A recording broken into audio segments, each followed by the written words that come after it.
Next. Ya, berbicara di klausul 6 sama Bang. Ini di klausul 6 itu adalah tentang perencanaan. Nah, di klausul 6 perencanaan ini ada di masing-masing persyaratan itu hanya dibagi dua, Pak. Yaitu tindakan untuk menjawab peluang dan risiko.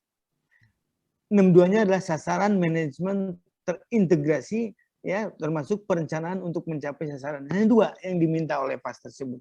Bagaimana tindakan untuk menjawab peluang dan risiko tersebut? Nah, di klausul 4 kita sudah mengidentifikasi yang disebut namanya isu, baik itu internal maupun eksternal, baik itu pihak yang berkepentingan.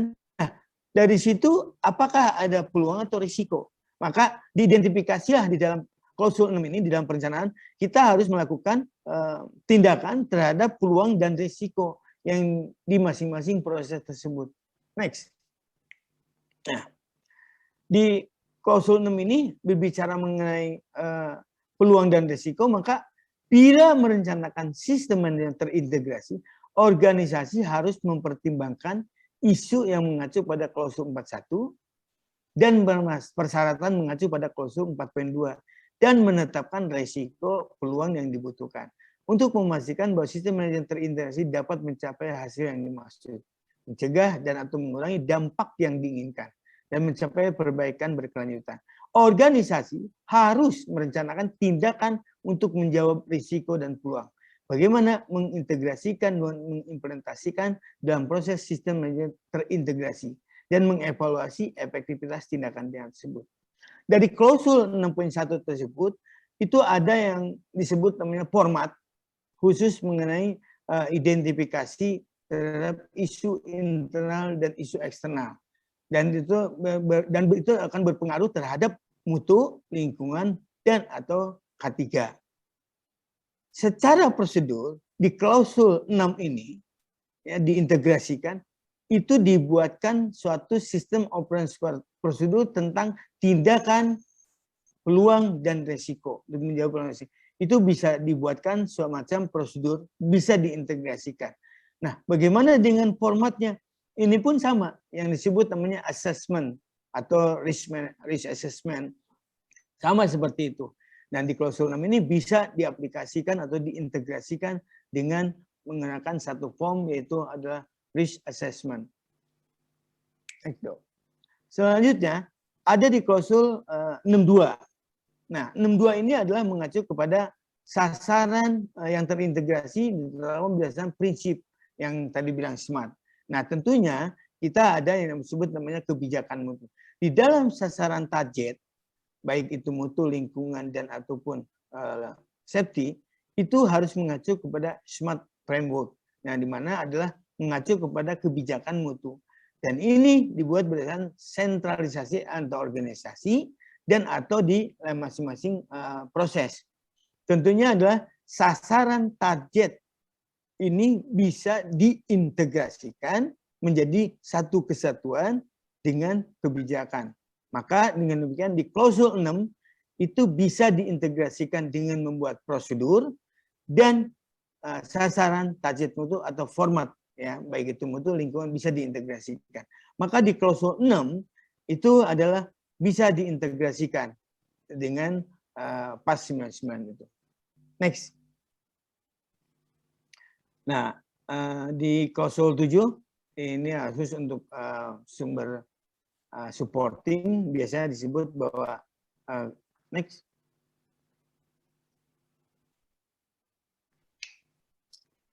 Oke, kita membahas sama di klausul 7 itu adalah 7.1 tentang sumber daya, 7.2 tentang kompetensi, dan 7.3 tentang awareness, 74 komunikasi, dan 75 tentang dokumen information. Di PAS 99 itu berbicara mengenai sumber daya, bahwa sumber daya bicara mengenai sarana prasarana itu sama saja. Dan di klausul 7.2 tentang kompetensi tadi bilang bahwa sumber daya manusia yang melakukan pekerjaan, baik itu lingkungan, baik itu 14.000 maupun quality dan ataupun safety, harus memiliki keahlian atau kompetensi, ya. Dan ini terus dilakukan yang disebut namanya secara terus-menerus proses pembelajaran, tidak pernah ada henti-hentinya. Maka untuk menunjukkan kompeten. Untuk itu di masing-masing departemen harus mengidentifikasi mengenai kompetensi yang harus dimiliki. Ya salah satunya adalah sebagai auditor juga. Sebagai auditor kita harus memiliki kompetensi apa saja. Dia harus bisa memahami tentang proses, tentang produk, tentang manufacturing atau sistem semua. Dan itu secara terus-menerus dilakukan semacam awareness, baik itu tentang mutu, lingkungan, maupun 45, tergantung daripada sistem yang diaplikasikan. Baik, dari 7.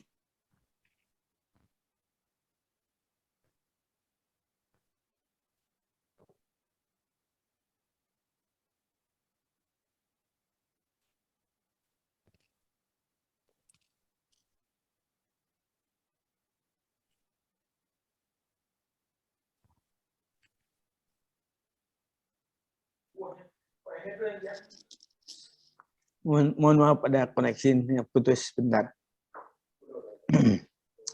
Oke, di klausul 7 khususnya mana saja yang bisa diintegrasikan, terutama adalah tentang kompetensi. Pasti, karena ini adalah prosedurnya sama, bisa diintegrasikan, dan formatnya pun sama, bisa diintegrasikan antara 9.000, 14.000, dan 45.000.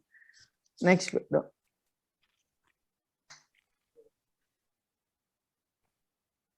Nah, di pas 99 menyatakan bahwa organisasi harus menetapkan dan menyediakan sumber daya yang dibutuhkan untuk membangun dan mengimplementasikan, memelihara dan memperbaiki secara berkesinambungan sistem manajemen terintegrasi.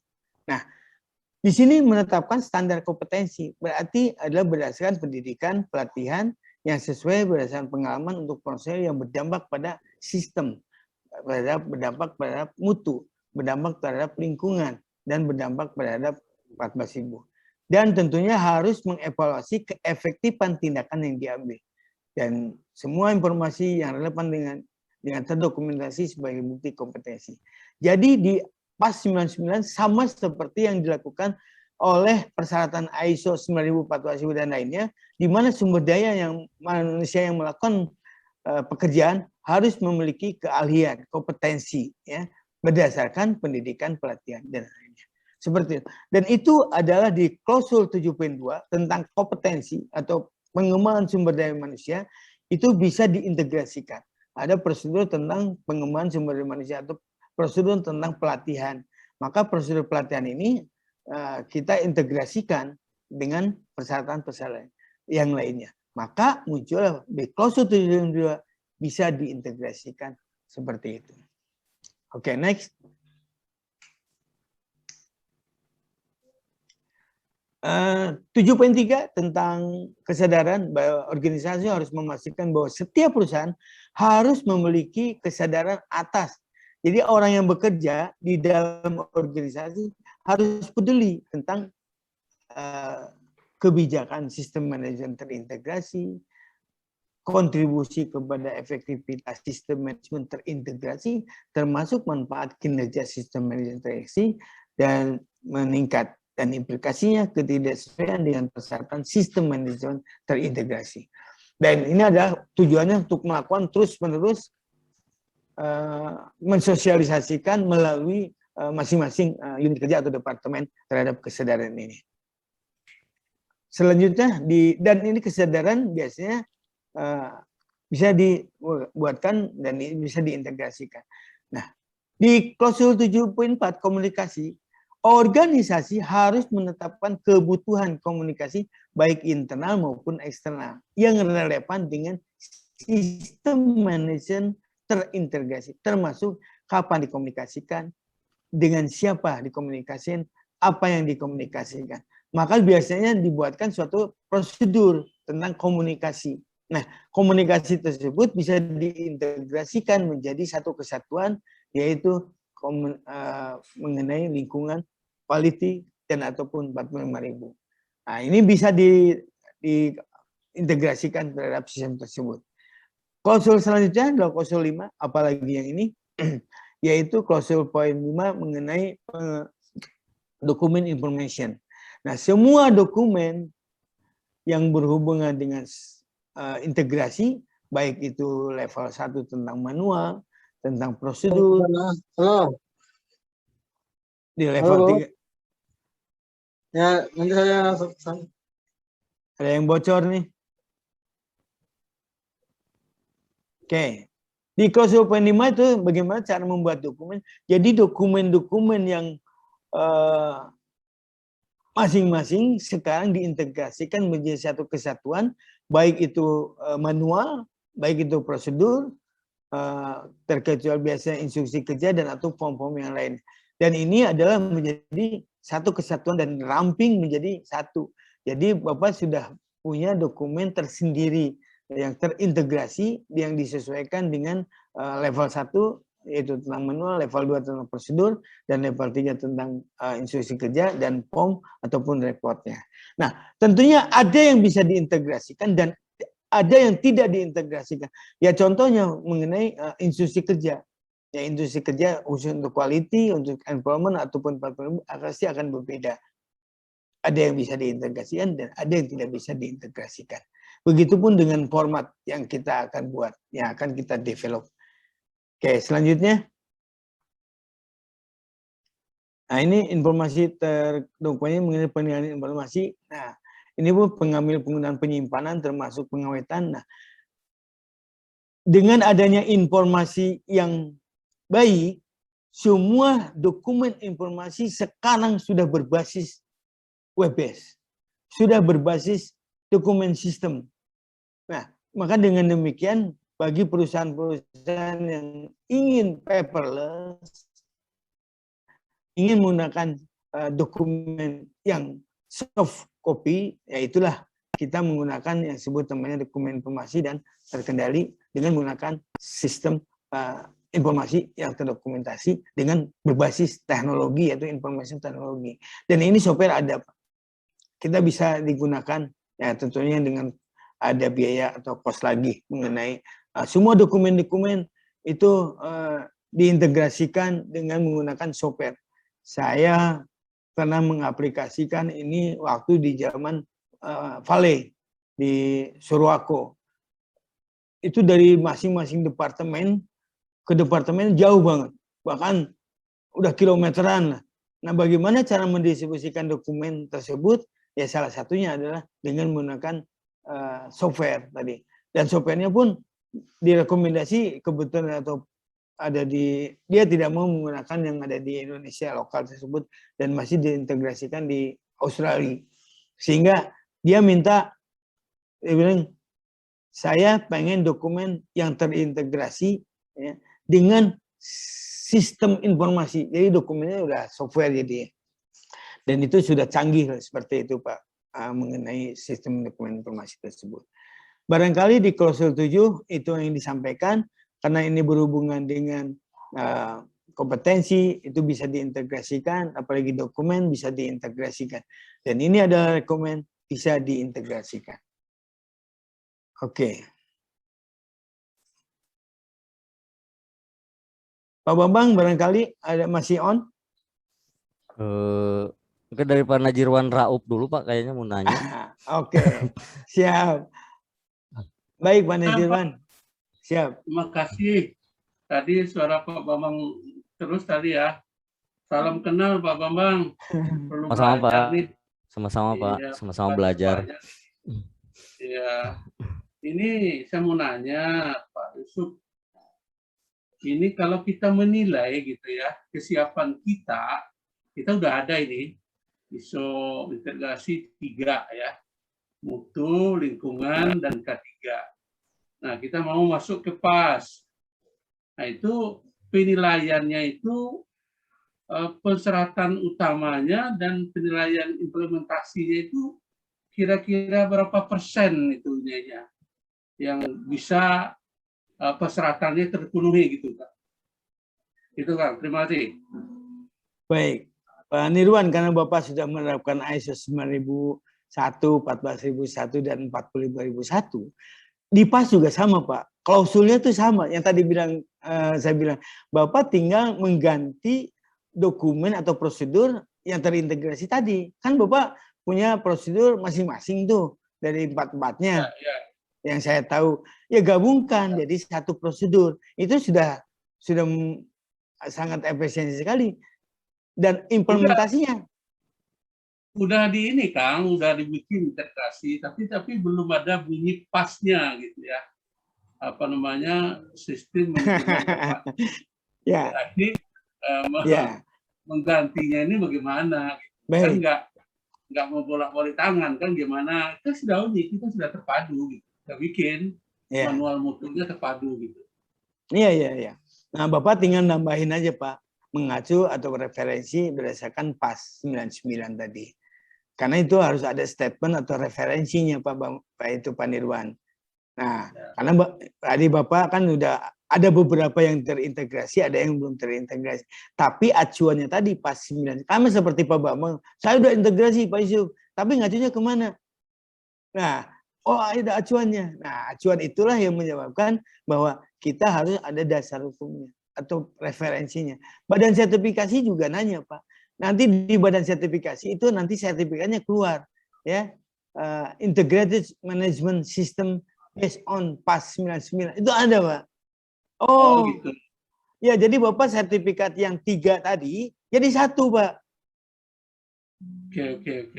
Nah, jadi di badan sertifikat Bapak sama-sama dengan menggunakan SJS dengan Pak Bambang lah ya. Nah, itu pun sama. Ketika Bapak mau menerapkan integrated management system, sertifikatnya keluarnya 1, Pak. Jadi Bapak sudah integrated management system 9.000, 14.000 dan 45.000 jadi 1. Jadi Bapak keluarnya sertifikatnya muncul lagi 1, Pak. Integrated management system. Nah, permasalahannya badan sertifikasinya sama yang ngeluarinnya. Sama, Pak. SJS juga bisa ngadain seperti itu. Saya kemarin ngundang SJS juga, ngundang British Standard juga ke sini. Saya nggak tahu hadir atau enggak. Saya bilang, ini apa? Aku mau perform, kata bilang ini. Saya undang tuh SJS, saya undang juga BSI-nya atau TUP-nya, tiga-tiganya saya undang karena memang klien-klien saya yang paling besar ya seperti itu. Udah percayalah sama Pak Yusuf makanya. Nah, itu pun Pak Nirwan. Jadi ketika kita propose kepada SJS, ya ke badan sertifikasi lah yang ditunjuk, itu nanti Bapak acuannya adalah ke PAS 99 gitu, Pak. Integrated Management System. Nah, permasalahan di Bapak itu belum keluar muncul istilahnya, Pak. Gitu loh. Istilah PAS 99 yang direferensi. Bapak tinggal ngerubah itu aja. Ya. Kalau formatnya ini ya biasa aja sih. Spesifik aja masing-masing. Seperti itu barangkali Pak Nazirwan ya mengenai PAS 99 lagi. Mudah-mudahan ini puas Pak Bambang. Jadi kita sambil berjalan lah kita ganti. Kan ada adminnya tuh Pak Bambang kan. Sedikit-sedikit dirubah. Sedikit-sedikit. Nah, ini perlu banyak belajar juga nih. Pakarnya termasuk pakar juga Pak Bambang. Oh, ya, ini makanya. Alhamdulillah, Pak. Mudah-mudahan. Pak Bambang kebetulan K3 dia. Mantap ya Pak Bambang. Ya, betul. Sebenarnya semua Pak saya itu. Kebetulan saya sering diminta bantuan teman-teman ya privat aja, privat konsultan jatuhnya itu. Ya, alhamdulillah justru saya banyak belajar benchmark lah, punya akses ke beberapa perusahaan. Nah, ini yang menarik saya masalah dokumen kontrol, mungkin tadi masalah digitalisasi ya. Yes. Ini sebenarnya berkaitan dengan ISO 14.000, Pak. Yes. Masalah ini reduce paper lah, paperless. Nah, ini pun kok muncul ini digitalisasi. Karena kita punya target, contohnya reduce paper. Itu salah satu program lingkungan. Nah, itu muncul asal-muasalnya saya ke digitalisasi. Bahkan untuk WI sendiri saya sudah menggunakan audio video. Ini fungsinya apa? Ini untuk HR juga ya, apa namanya? Ketika kita memberikan training, kita berikan dokumen untuk karyawan baru, itu mereka jadi berhayal. Ini yang saya kerjakan itu seperti apa? Tapi ketika kita berikan ilustrasi melalui audio video, alhamdulillah lebih ngerti gitu kan. Lebih paham. Jadi mereka langsung seperti ini nanti yang akan saya kerjakan gitu untuk contoh untuk operator atau segala macam. Dan untuk masalah teknis ya, untuk masalah kayak dokumen level 4, masalah dokumen POM ya, record atau segala macam. Ya mungkin kalau memang IT-nya belum mampu menyiapkan formnya, kita bisa menggunakan Google Form sama seperti itu. Ini saya referensi, silahkan mau diadopsi atau tidak. Karena kalau saya sendiri udah jalan, walaupun itu kan terlarang untuk di perusahaan, tapi saya mencoba pakai 2 PC lah, yang satunya untuk yang offline ya, tanpa melalui link perusahaan. Dan alhamdulillah lebih baik, dan karyawan pun, karena saya dulu pernah di pengalaman 2016 itu, ya alhamdulillah karena integrasi dari 1.200 dokumen turun 50% Pak, jadi 600 dokumenan. Itu manfaatnya. Dan saya pun bilang, kamu kalau lulus dari perusahaan ini bukan jadi sekretaris katanya, kerjanya menulis, kerjaan kamu itu kerja, kata saya. Jadi recordnya ya udah tinggal pakai HP lah atau segala macamnya gitu. Itu. Ya mungkin itu referensi aja. Jadi kok tiba-tiba muncul digitalisasi bukan hanya mengikuti perkembangan gitu kan, tapi karena kita pun ada salah satu objektif atau target, yaitu paperless yang termasuk program lingkungan.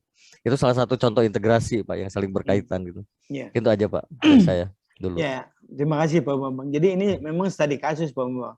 Kalau di manufacturing kan per departemen kita dekat ya Pak Bambang ya. Tapi di Inco, Inco adalah perusahaan bergerak di bidang nikel di Sulawesi. Itu operasionalnya jauh Pak. Antara, ya saya sering ikut di lapangan. Nah, dia bertanya, kalau saya membuat prosedur, lantas bagaimana ada di masing-masing daerah bisa tembus. Terus akhirnya ada yang rekomend nggak? Nah itu satu. Saya rekomendkan langsung searching. Pak ada Pak. Bapak kan perusahaan Australia, ini dulunya Australia, sekarang udah ke Brazil. Bapak ada di sana di Australia, kebetulan dia ada dokumen sistem. Pelajari Pak Yusuf, pelajarin lah. Nah setelah itu dia memang sangat concern sekali terhadap sistem tersebut, maksudnya itu ke softwarenya. Ini original atau gimana softwarenya itu. Dan itu kita aplikasikan Pak sebelumnya. Akhirnya mereka beli. Nah, jadi sekarang yang dibuat dokumen-dokumen itu udah berbasis PDF kayak gitulah ya, berbasis teknologi digitalisasi. Ya itu untuk memudahkan ke proses kerjaan. Nah, dia beli, jadi semua sistemnya terintegrasi karena itu perusahaan yang besar sekali. Jadi dibuatkanlah dokumen yang berbasis digitalisasi. Nah ini di kita ya memang cost Pak semuanya, tapi ada yang sebut namanya performance perusahaan lah. Yang sebut namanya bahwa kita sudah punya sistem sama, apalagi dengan MRP sistem gitu kan, dengan dokumen sistem semua terintegrasi semuanya. Dan itu adalah di klausul 7 tadi Pak Bambang. Dan kita harus hati-hati bagaimana kita dalam proses penerapan sistemnya. Apakah bisa digunakan dengan soft copy? Boleh terkendali seperti itu. Ya, nah tujuannya adalah kenapa? Ya kebetulan perusahaannya jauh-jauh itu aja. Tapi kalau yang dekat mah enggak lah. Nah, masalah Pak Bambang lingkungan di situ lagi ya sudah cukup dengan di Webes aja cukup di situ. Barangkali saya ada komen sedikit lah.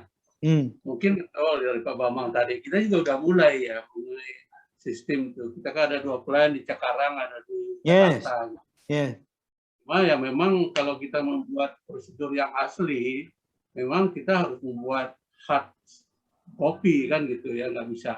Baru untuk distribusi itu apa, baru kita bikin scan untuk di share kayak ini. Mungkin itu kendalanya yang karena perlu ya approval, tanda tangan segala macam gitu. Mungkin itu aja tanggapan dari saya. Kalau dulu Pak Bambang kalau minta tanda tangan bagaimana, kan harus asli kan gitu kadang-kadang. Baru kita scan yang asli itu.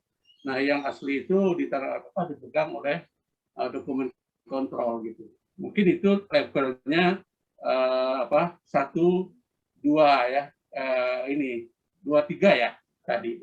Kalau udah ke bawah SOP sama eviden bawah-bawahnya itu ya di masing-masing. Itu aja mungkin komentar dari saya. Sebelum saya sharing mungkin Mbak Tias mau nanya tuh, ada pertanyaan di chat Pak. Iya siap. Bu Mutia apa nih? Coba dibantu. Iya, padahal tadi saya mau ini, cuma asik banget diskusinya, saya jadi nggak enak mau motongnya. Ya, ini interaktif lah, mudah-mudahan peserta yang lain menjadi contoh jadi gitu Pak. Ya, itu Oke. sebentar ya Pak, saya bacain. Izin bertanya Pak terkait informasi terdokumentasi apakah di PAS 99 ada panduan dalam membuat penomoran dokumen. Terima kasih. Kalau Ibu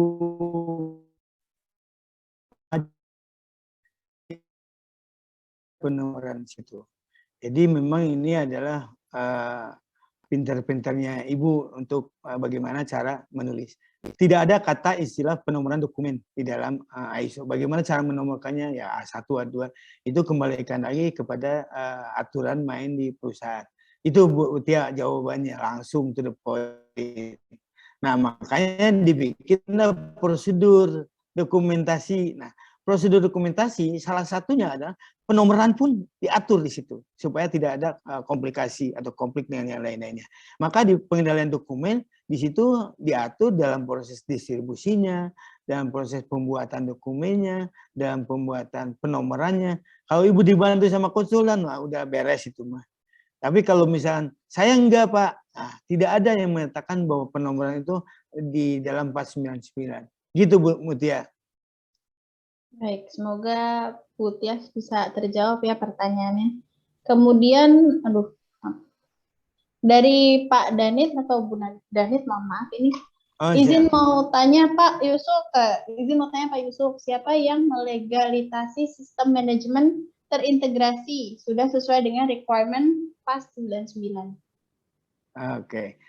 Nah, kan tadi bilang di dalam klausul 5 tentang leadership bahwa top management ikut terlibat di dalam proses pengendalian dokumen. Nah, siapa? Ya Bapak bisa saja top management, bisa juga di bawahnya di level keduanya. Biasanya masing-masing diatur di dalam pengendalian dokumen. Misalnya untuk quality manual itu presiden direktur yang melegalkan sistem prosedur tersebut. Kalau misalnya SOP di level GM ataupun masing-masing operasional. Gitu Pak Danit. Tapi istilahnya tidak ada kata istilah harus top management di dalam pengendalian dokumen tersebut. Tetapi adalah prosedur tersebut harus ada yang mengautorisasi. Nah itu jawabannya seperti itu. Siapa-siapanya ya tinggal pilih. Kalau misalnya di dalam pengendalian dokumen tuh sekalian dengan Ibu yang tadi pertanyaan, apakah ada nggak nomor? Itu pun diatur di dalam pengendalian dokumen, termasuk misalkan kalau level 1 quality manual itu presiden misalnya. Kalau level 2 tentang prosedur operasi ya operation manager. Kalau misalnya WI ya sudah di level departemen. Bu Mutia barangkali itu jawabannya. Minimal harus ada yang melegalisasikan, itu aja. Tinggal diatur di dalam pengendalian dokumen. Gitu Bu. Oke, baik. Semoga pertanyaannya dijawab ya Pak Danit. Oke. Ya. Ada lagi yang ditanyakan Bapak Ibu? Ada tadi Pak Slamet, mana tadi Pak Slamet? Atau dari Makassar siapa tuh?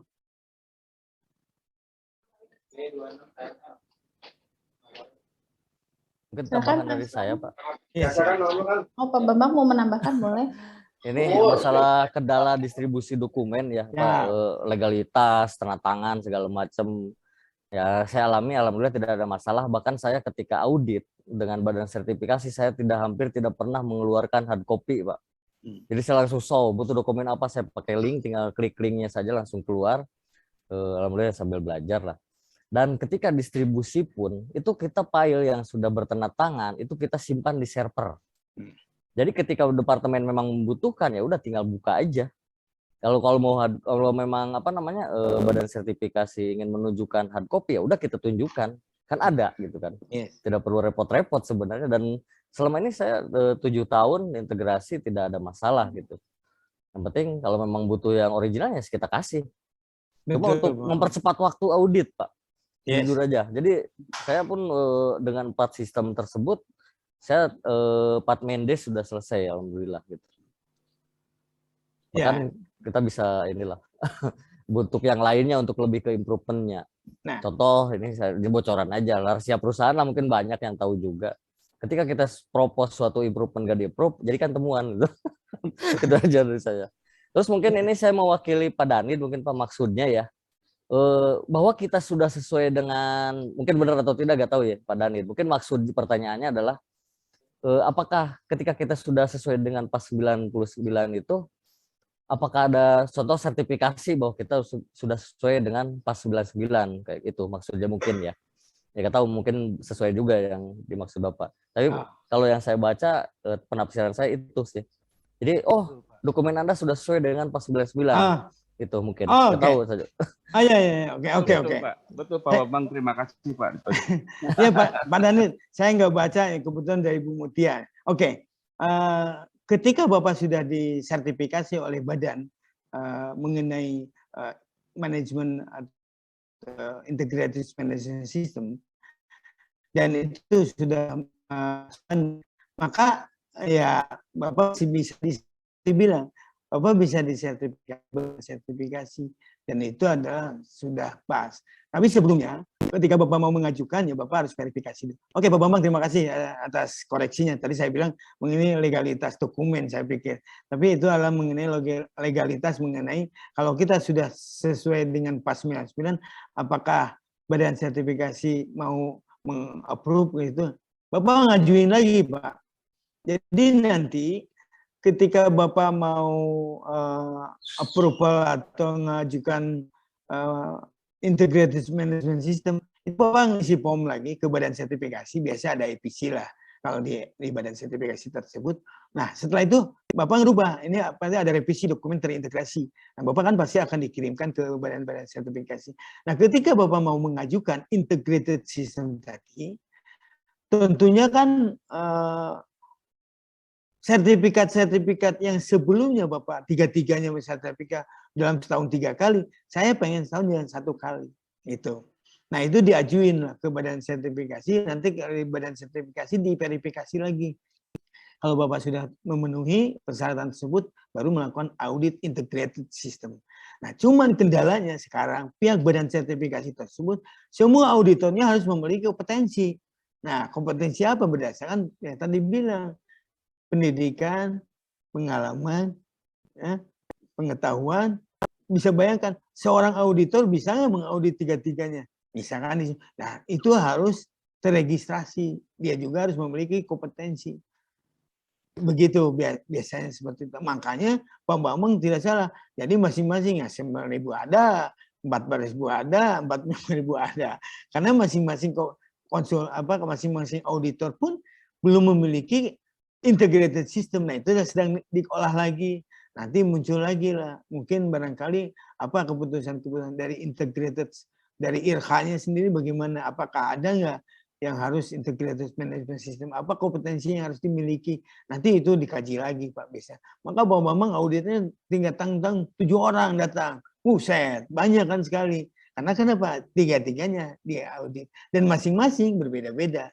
Wajar kalau gitu Pak Bambang 7 orang.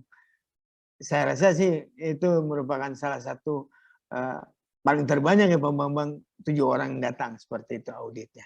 Terima kasih Pak Bambang udah koreksi mengenai pertanyaan tadi mengenai sertifikasi tadi kalau sudah sesuai.